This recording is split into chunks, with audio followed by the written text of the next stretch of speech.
நண்பர்களே, மூட்டு மாற்று அறுவை சிகிச்சை பண்ணலாம் அப்படின்னு முடிவு பண்ணிட்டீங்க. இதில் ரொபாட்டிக் மூட்டு மாற்று பண்ணலாமா, இல்லை கன்வென்ஷனல் எப்பொழுதும் போல மேனுவல் மூட்டு மாற்று அறுவை சிகிச்சை பண்ணலாமா அப்படிங்கிற ஒரு கன்ஃபியூஷன் உங்களுக்கு இருக்குதா? அதை பற்றிய குழப்பம் உங்களுக்கு உள்ளது என்றால் இந்த பதிவு உங்களுக்கு தான்.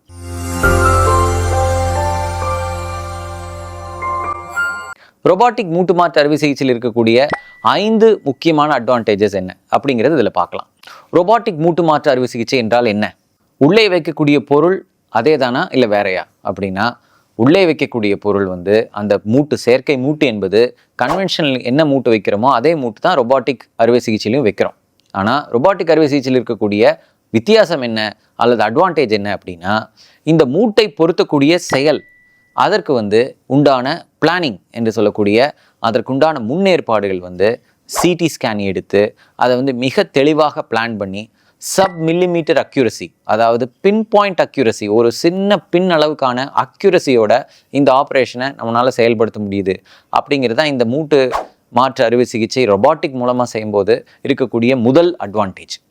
அப்போ உங்கள் மருத்துவர் இந்த மூட்டை எந்த மாதிரி பொருத்தணும்னு நினைக்கிறாரோ அதை மில்லிமீட்டர் கூட மாற்றம் இல்லாமல் அவரால் பொருத்த முடியும். நண்பர்களே, நார்மலாக நம்ம இந்த கையால் இந்த அறுவை சிகிச்சை செய்யும்போது இதை சா வச்சு கட் பண்ணும்போது அந்த சாவினுடைய திக்னஸே 2 மில்லிமீட்டர்.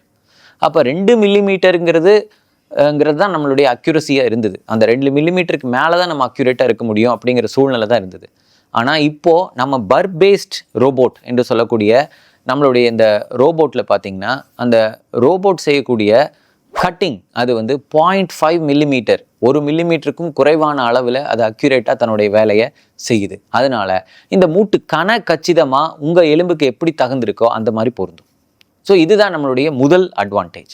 ஸோ அடுத்த அட்வான்டேஜ் என்ன அப்படின்னா, நம்ம கன்வென்ஷனலாக மூட்டு ஆப்ரேஷன் பண்ணும்போது இந்த தொடை எலும்பில் ஒரு துளையிட்டு அந்த தொடை எலும்புக்குள்ளே ஒரு ராட் இட்டு அந்த ராடின் வழியாக தான் நம்ம இந்த மூட்டை தயார் பண்ணுறோம். இந்த தொடை எலும்பில் துளையிட்டு இதை செய்யும்போது அதில் கொஞ்சம் ரத்தப்போக்கு அதிகமாகறதுக்கு, கொஞ்சம் வலி வர்றதுக்கு இதுக்கான வாய்ப்புகள்லாம் இருக்குது.